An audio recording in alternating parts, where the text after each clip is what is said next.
Calm Down with Erin and Charissa is a production of iHeartRadio. I just realized when we came on, I look like Andy Dufresne from Shawshank Redemption. Am I in jail? Not at a time like this. Somebody get out of jail give me free your card. free card. Well, I'll tell you what. This is not going to be jail for the next 30 minutes of this podcast. It's going to be take me to church. How you would do this. That was a hard segue. That was Andrew Whitworth, ladies and gentlemen, will join us on the Calm Down podcast, a 16-year NFL vet, a 4-time Pro Bowler, Walter Payton Man of the Year, national champion, and now Super Bowl champion. The captain joins us on the Calm Down podcast, and it is going to be a time. He's a great storyteller. Love it. Let's do it. 16, kid. You could drive a car with the number of years that you played in the NFL. Have a license. Ladies and gentlemen, Super Bowl winning. Well, easy for me to say. You really don't need an introduction. Andrew Whitworth, you know who had a great introduction last night? You and Matthew Stafford in the box. Yes. Oh my goodness. Go Kings, go. Andrew Whitworth, you have won a Super Bowl. You are the Walter Payton Man of the Year, and you played 16 years in the NFL. Welcome to the Calm Down podcast. This is your gift for that incredible resume. I was going to say, how low is your life now that you're here? I'm kidding. Joking. The highlight of everything that's been brought together at this moment right here. Culminates right here in the wine fridge. I mean, grab a bottle, pop a bottle, and let's talk about it. You're a retired man. How do you feel? It's a pretty good feeling. I think it's one of those things that the actual retired part probably won't hit until NFL training camp starts. But right now, it's a lot of fun of just enjoying, what has been an insane ride for 16 years and some amazing experiences, and getting to enjoy it with my family and all the friends and the teammates and coaches that have been a part of it. We call in our house when either my season's done or Jarrett's season's done, re-entry, where it's like you get to know your partner again. Sometimes good, sometimes bad. You guys have kids, so your dad, again, even though I know you do a great job during the season, what's been maybe the hardest / funniest part of re-entry retirement for you? I think probably, when I walk in an NFL locker room or facility, I'm the captain for the last 12, 13 years, right? And I don't call the shots, but I think you have the, freedom to probably call a couple shots here or there and kind of run the room and the locker room and everything else. And when I walk in the re-entry time in the offseason, I'm quickly reminded that Melissa is the captain of the house. Yes. So I might suggest a few things every now and then that get shot down pretty quickly. And I usually get hit with something like, this is what I do 365 days out of the year. So stay in your lane. Yeah. Is there a snap with that? Your girl is sassy and we love her. She is that. It's usually a snap and maybe a choice word or two that just lets me know, go back to my seat and enjoy my sparkling water and stay out of her way. Andrew, I mean, there's not a person out there that is not a fan of yours. You have done it the right way on and off the field. And to have the exclamation point of an incredible season for you, culminating in a Super Bowl victory. When we had Matthew on, we had him walk us through that moment when he knew that you guys did it. What was that like for you? Take us back to that moment where you're like, holy shit, I'm about to win a Super Bowl. It was pretty wild. I mean, obviously the last drive for offensively to go down and score that touchdown was just this, however how long it took, 6 minutes. It felt like it took 3 years, but it was one of those things that once you did it, you were like, all right, we got one of the best defenses in the NFL. We have a guy named Aaron Donald. You just know this guy's going to make a play at some point. But there's still obviously the nerves of anything can happen in a football game. And standing on that sideline, I can remember when he actually makes the play and takes Burrow to the ground. The ball hits the ground, incomplete. And I literally was just frozen. I can remember Jake Gervais, one of the guys, walks up and gives me a hug. And I'm just like staring as hard as I could, like, what just happened? Was that fourth down? Was that the end? Like, what happens now? Like, there's got to be some other hill what happens now? Right. Right. So, but it was unbelievable. And I can remember just me and Matthew just kind of making eye contact. And it was like, what just happened? I mean, it was just an amazing emotional moment. So Matthew said that, Cooper, they didn't know it was fourth down at all. You just said it. Is it fourth down? Did you not know, or were you like, it is, but your mind is foggy? What was happening there? I wouldn't say I'm a superstitious guy, but in the NFC Championship, at a point in the game, I just stopped sitting on the bench and I started going down on the edge of the sideline, just like sitting on a knee, almost out of the area of the team per se, wow. and just watching the game like on a knee from a length. And so I was like, it just felt for some reason, like instead of sitting on the bench just waiting, it felt like I was like engaged more. And so I was watching the game that way in the NFC Championship, and obviously things worked out. And so at some point in the Super Bowl, I was like, you know what? I'm going down there. I'm going to just kind of get way away from everybody and watch from an angle. And that's where I was standing down there. So I knew it was fourth down, but it was like when the ball fell, you still start questioning every rule you've ever been taught by a coach. Like, is there a situation where they can get the ball back somehow? Like, what Rolodex do I have of situations where there's something that could happen and something bad could happen? So it took a moment to just be like, nope, that's it. Okay. All right, it's it. We won. But it's like once it hits you, you were just, obviously all the emotions go, but you wanted to question the moment so much at first. Well, and this is coming from me as a Seattle fan growing up there. Yeah, we thought we had won that second one. And you're like, holy shit, this is it. We got it. And then an interception. So to your point, like in a second, anything can change. And so when you actually know that time's expired, you're not seeing an official or make some ruling that we're going back on the field for 1 second or whatever it was, it's got to be pretty incredible. And going back to, I won't make you pick because that's not fair. Is the Lombardi or the Walter Payton a bigger award for you because they're both incredible in their own right? But when you found out that you were the Walter Payton Man of the Year, how did you feel when you were going to know that you were going to be a recipient of such an incredible award? I think it was an amazing experience and something that's so humbling to be chosen amongst your peers that way.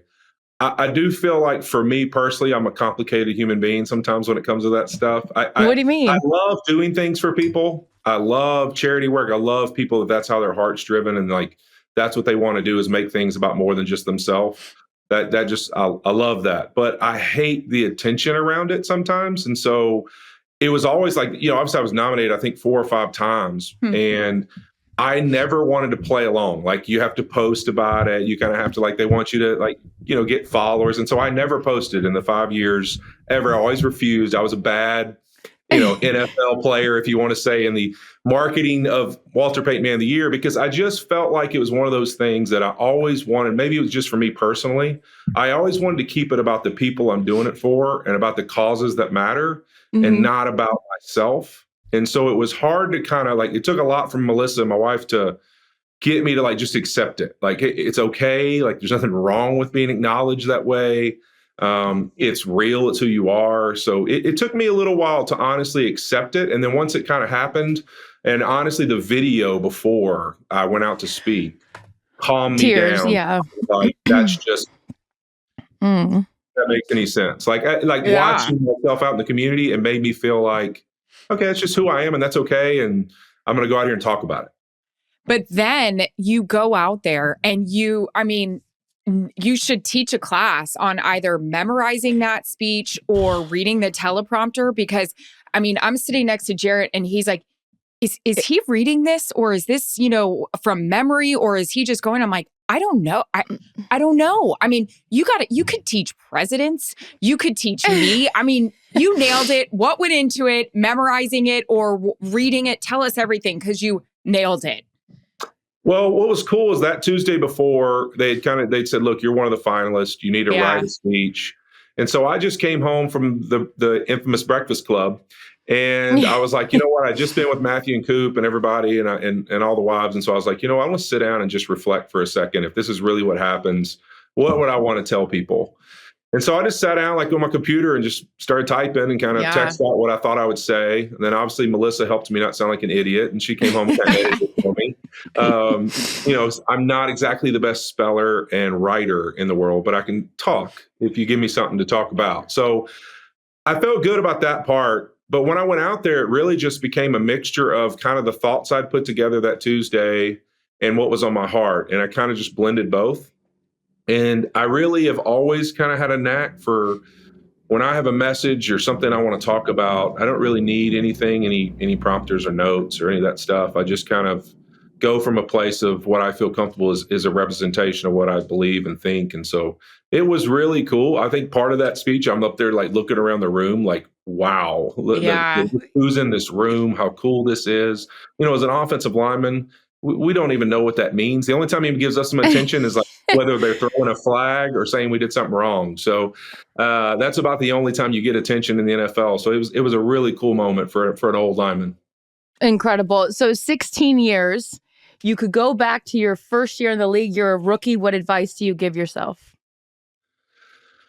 Oh man, I think there's so many things. It's probably a rough couple of years there where I had a lot of things I needed advice about. But I think really just embrace the moment, put your head down, and realize that if you'll just invest, your energy and time into chasing that better version of yourself, and realize you'll be greater later if you'll do that, and you'll sacrifice a little bit and just trust the plan, trust the passion you have for yourself, and realize that you're your own best investment. And if you can invest in you, you'll have a chance to be successful in one way or form or fashion one day down the road.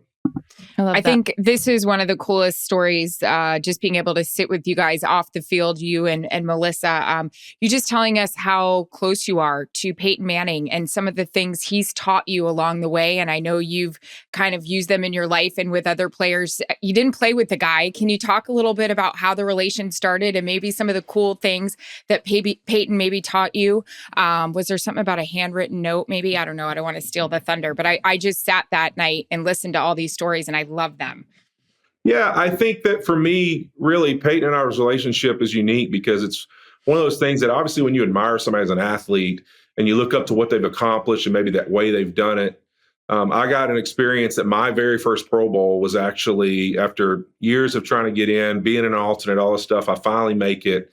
And it's actually Peyton Manning's last Pro Bowl. Wow. And I went there, and this is like the 13th, 14th time he'd been to the Pro Bowl. And that week, I was in awe. I just followed him around. Obviously, we're both from Louisiana, so there's a little bit of a connection there of knowing each other already. And we had some similar friends from Louisiana. And so we spent a little time that week. And I think I was basically just the young guy whose job it was to keep people away from Peyton and asking him for autographs and pictures. And you're the bodyguard? And break anybody's phone that tried to take one. It's like, oh, he's a big lineman. These veteran quarterbacks, they know what they're doing. They see a young lineman, they know that means an instant security guard. So I followed him around, and I thought it was the most amazing thing that in his 14th Pro Bowl, he walked around with a notepad and took notes. And when he didn't have a notepad, still asked the questions, and you could tell was really trying to memorize every little detail he could get out of somebody. What? What's he writing? What's he writing on that notepad? Hey, how do you, he's just walking up to Jason Witten and saying, "Hey man, what days do you guys work on red zone during the season, or how do y'all put in your third down package?" He just him, Holy he knows what he's doing, and he's almost like a reporter at the same time. He's like the Larry David of football, right? He's always writing. That. Mm-hmm. And he kind of gets every guy to just get super comfortable, throws a couple jokes, pops a beer, and next thing you know, you've given him the entire game plan for next season when you play him. It's amazing. So I thought it was so cool how well he related to guys and what passion he had to figure out a way to be better. And that was something that I really took from that Pro Bowl and said, you know what, I've got to get more invested in relationships with guys across the league. Always seeking that information, because here's a guy that does it as good as anybody in the world, and he's looking for every little nuance he can to find a way to be better. Who was your favorite player growing up? Who was the guy in any sport? I mean, Erin and I share our affinity like most people do for Michael Jordan, or hers was Larry Bird, or mine was Deion Sanders. For you, who was the guy that you're like, I want to be, not even be, but that you wanted to emulate? And then did you get to meet him, or how did that play out? I would say, obviously I was a multi-sport kid. I loved everything. Played every sport. And I'm a big, I know I've heard y'all talk about different things you kind of hunker down on. I'm a big genre person. So when somebody says, what's your favorite food? I have to lay out the different cuisines of food I like and say, all right, if I was going to say Italian, it's this. I don't like labeling one of one. So I'm going to go sport. Mm-hmm. Tennis, I was an Andre Agassi guy. I had a wild racket. That hair. Racket. I thought I was the man. And then if I went basketball, I would say, you know, being an LSU guy, being big, I was a Shaq guy. I loved Shaq. Shaq was my guy. Personality, I got big feet too. So, you know, I had some Shaq pumps, you know, the Reebok What size pumps shoe back are you? then. I'm a 17, 18, kind of depends. Cleats, I'm 18s, and tennis shoes, 17. So you're not buying shoes off the. You have to order shoes, right? There's no 17s or 18s in the world. Like, no just chance. like you're not walking in. Yeah. No chance. So, you know, that'd be my basketball guy. You know, baseball's a Nolan Ryan, Randy Johnson. I was a left-handed pitcher. So I loved those guys. And then football. The big unit. The big unit, baby. How about when he made that bird explode? Do you guys remember my that? God, of course. Ever. Awful. Well, yes, it's PETA, but yes, I mean, it was. Well, yeah, outside of that, that's right. I do live in California. I gotta be careful. So football, it's a weird one because he's actually a guy who has been so cool to me with kind of the last couple of years of my career and then possibly what I want to do next. And I don't even think I've actually told him this, but I was a massive Troy Aikman guy. And so I grew up in North Louisiana. Most people were Cowboy fans or Saints fans. I was a huge Cowboys fan. Loved Troy Aikman. And so it's really surreal for me sometimes because he's just such an awesome dude to talk and have a cool conversation with him. And I'm like sitting here going like, oh my God, 12-year-old me, don't come out. 12-year-old me. Oh, that's cool. It's so That's weird. so cute. But he's such an awesome dude. So it's been really cool to get to know him personally. And the one thing I know about Troy Aikman is he loves his linemen, and he loves linemen in general, just because obviously the position he played in is appreciation. I, too, am a huge offensive lineman girl. I've said this to you before. I've said it to all my guys that I love. You guys remind me so much of hockey players. You are selfless. You don't get a lot of credit. What you put your body through. What is the one thing, even people that are diehards of NFL or football, that people don't know about offensive linemen? And it could be funny, it could be gross. Like, what is the one thing people do not realize about that position? You know, I think really I think the most unique thing that I would tell people is maybe to some people, when you watch a game, you think about who blocks people or who doesn't, and what D linemen out there are some of the best players in the world. But if you really think about what's expected of a lineman, and this is a great analogy I always tell people, if a defensive lineman gets one sack a game, he'll go down as one of the best pass rushers in the history of the game and go to the Hall of Fame. If an offensive lineman loses one sack a game, he'll never have an NFL career and make it in any team. So the threshold of difference, obviously it's harder to get to the quarterback, is that 97 to 98, 99% of the time as a lineman, you've got to do your job to be considered a really, really good one. And and you look at the difference there as a D lineman, you could win 1 out of 80 reps and you're the best ever. So it's a crazy discrepancy when you really think about O lineman, what it really takes to be a really good one, the consistency it takes to be good play in and play out. Those guys have to be so diligent and so on top of everything they do, because one little technical mistake and you're cooked. And so I think what's harder for people to wrap their heads around is really, you see the one holding call, you see the one mistake, but what you don't realize is there's 65, 70 other plays that they did their job. And you're really getting on someone who messed up once out of 70 times. You know what I mean? And so it's a pretty wild discrepancy when you really think about it. Not to mention, fun fact, y'all might be able to figure out if I'm lying. Only position in the world where you play with your back to the ball. I love when you say that. Yeah, that's cool. Think about that. Only position in the world where you have no idea where the ball is. Only position. Oh, in the world, like even in all sports. Where you have your back at all times. Like you don't know where the running back's going. You know where the quarterback is with the ball. Like when people watch TV, you don't think about it, but that lineman has no idea where the quarterback is. Like think about the guys who play for Patrick Mahomes. You have no idea where he's standing. You don't have eyes. He's running around all over the place. Speaking of another fun fact, this has nothing to do with anything. I just learned the other day that the only sport that you can't wear a white shirt in is ping pong. You can't see the ball. Ooh, Do what you want with that. never Just a thought little about that. trivia for you, guys. You just took one of my after dinner drinks trivia questions now. So I got you, kid. appreciate Oh, so we got to do this one night. We got to have a game night. I feel like this Yeah. group would I mean- be really good with whether it's Pictionary or trivia or something like that. What's Yeah. your go-to board game? Ooh, obviously at this stage of life, I got the kids that are just now old enough to understand. So we go to a lot of Monopoly. There's a big, we're teaching a little bit of finances and money. Okay. Every time we ask for a stipend to get on, Madden football games, I need to buy, the Aaron Donald card, or, I'm trying to create a little value of how many cards they don't need because they keep Yes. wasting their allowance money. But yeah, so we play a little Monopoly every now and then to get a little concept of that. So there's a lot of Monopoly competitions in the house. It's so Usually cute. leads to a fight between mom and dad because one of us is winning, but it's okay. What are we healthy calling it? competition. Symbol? What are you usually? What do you go for? I go for the thimble because it's easy. Do they still have that? Yep. Yeah, they still have that. I'm a Scotty usually dog I person. don't get to choose because I'm the dad. So, mom's going to choose hers.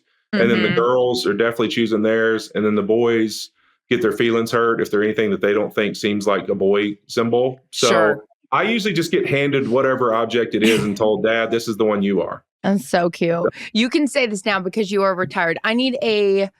You have so many stories from, 16 years in the league. I need a story that most people would know, or just something funny with a former teammate or a situation. Just open up the playbook of stories in the NFL that you have that you can share for the Calm Down podcast.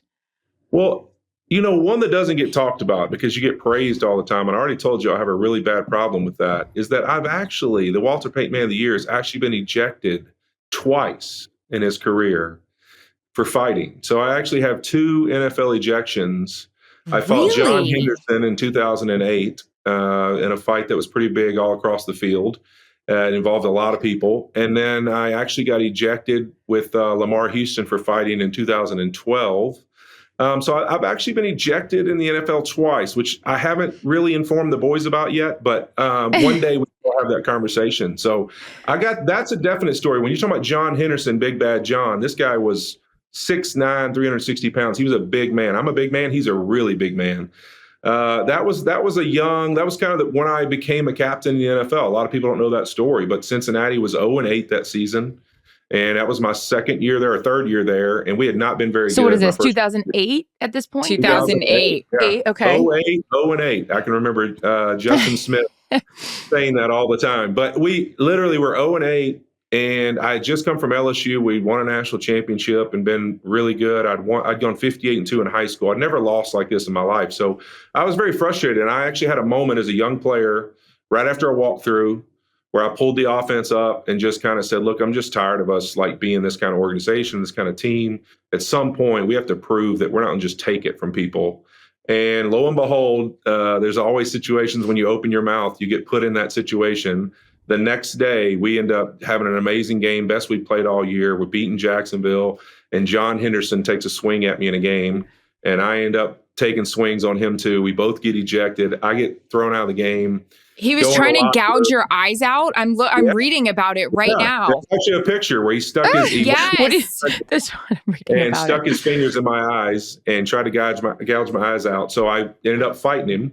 And I'm waiting in the tunnel when we win the game, and every single guy, DJ Hoosh, Carson, giving me hugs. And from that day on, I was the captain of the team. Look at Big Wit getting ejected. Just 77 getting out of there. Daddy. Yeah, it's a pretty cool story. A lot of people don't think about it, but that's actually how I became a captain in the NFL and a leader of a team is in a moment where I got pushed around a little bit, I had to stand up. What do guys do in the locker room when they're ejected? What do you guys do? We know some players just leave or some go back into the stands. Marshawn Lynch? Yeah. What do guys usually do? You're having a snap? What's happening? You're texting your wife, hey, drive home because you're not going to want to be in the car with me? First, I'm texting Melissa because she's probably trying to get down on the field to fight herself. Yeah. She's had 1-800, whatever, bad fan, whatever it is, called on her a couple times. But, Pretzels? so No. I'm probably calling her to say, hey, calm down. But I think I literally was so mad and upset. I think I just walked around in my pads in circles for the last couple of days.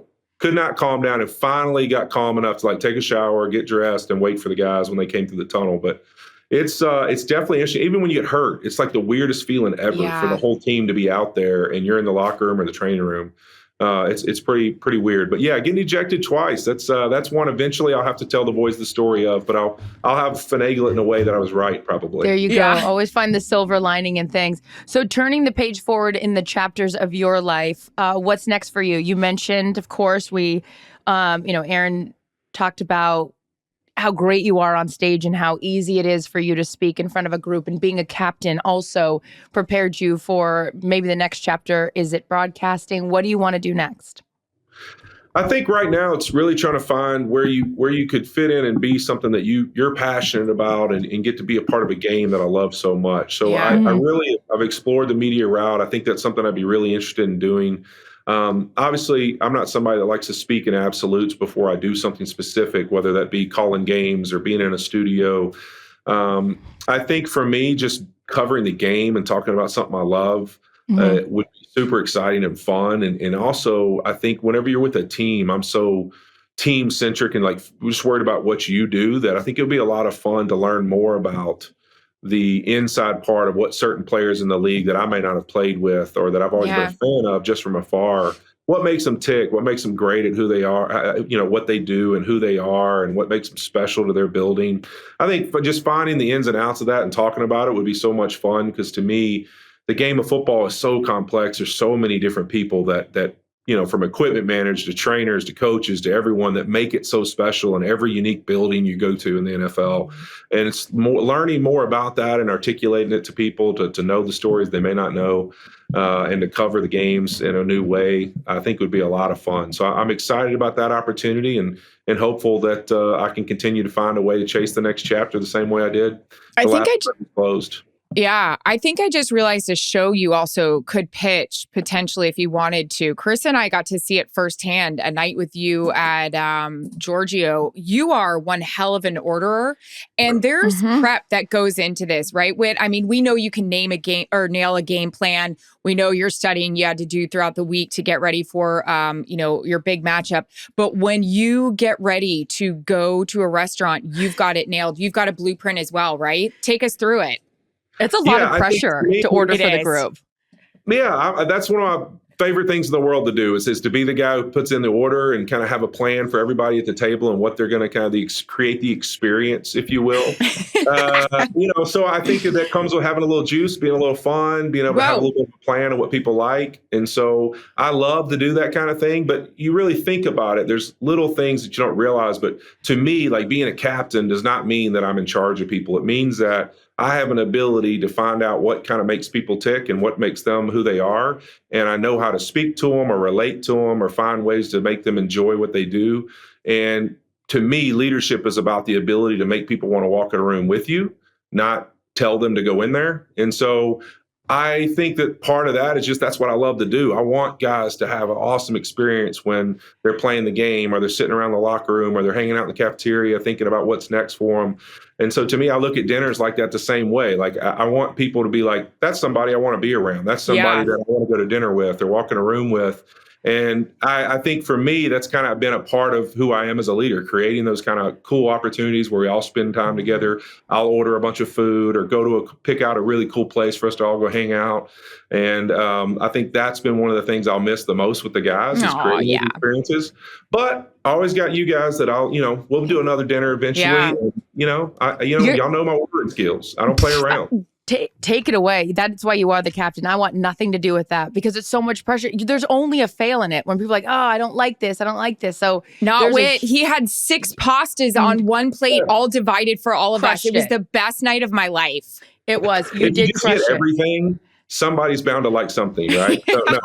But you got to have a plan, and then there's going to be trial and error. But eventually, once you figure out, what everybody likes, you can create a good experience. Plan your work and work your plan is what my father always says. What are you going to say? I'm going to lose my mind. I cannot believe I didn't ask this earlier. And I know we've got to let you go. But Andrew Whitworth played for Nick Saban in college. And we haven't really, off the field gotten to talk much about that, Whit. I know you said you have great stories.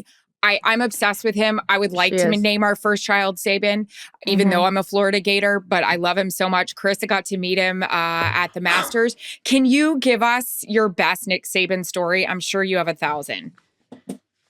Oh man, there's a lot of really good Nick Saban stories. And funny enough, I was actually going to relate Nick to my ordering skills, because one of the things I learned from him is that most people don't understand that Nick's explosive things and the things he goes off on, they're already predetermined. Like, he already knows what it is that drives him crazy, and he's prepared a statement that the right person asks the question, he's going to let it rip. He's not actually out of control. He knew what he was doing, and that's why he can go from like explosion to, all right, next question, because he kind of knew he was about to do that. And so I have always been someone, the way I can go to a dinner and do that is that I'm preparing ahead of time. Like, I kind of know exactly, I don't ever walk in a situation that I've already thought through or prepared that that's what I'm going to be doing. And I learned that from him. And so, yeah, my best Nick Saban story is that exactly. His ability to actually come off as this jerk who like rips people and creates this scene. But what people really don't know about him is that that's actually kind of funny to him, and he actually enjoys it. There's plenty of times of like in a practice, a young DB messes up. He'll walk by like, hey, Whit, watch this. And then just explode all over the kid, the coach, everybody's, and he's just coming by with a little smile, a little snicker in his face. Like, he loves that control that he has. Yeah. And I've seen him do it so many times that it's great. Because like for me, him and I had a great relationship, because I'd just be like, what's up, jerk? And he's just like, he loved it. Like he like, oh, all right. Like he knew that I knew it was kind of like planned and prepared. And I think that's one of the unique things about him is his ability to be on every day and in every moment and of pre-thought of situations and how he's going to handle them and what he's going to do to address them is so rare. I mean, it's just hard for people to ever have days where they can do that consistently, day in and day out, be locked in as he is. What an incredible, I go on and on about, I had never met him because I didn't cover the SEC. I always covered the Big Ten.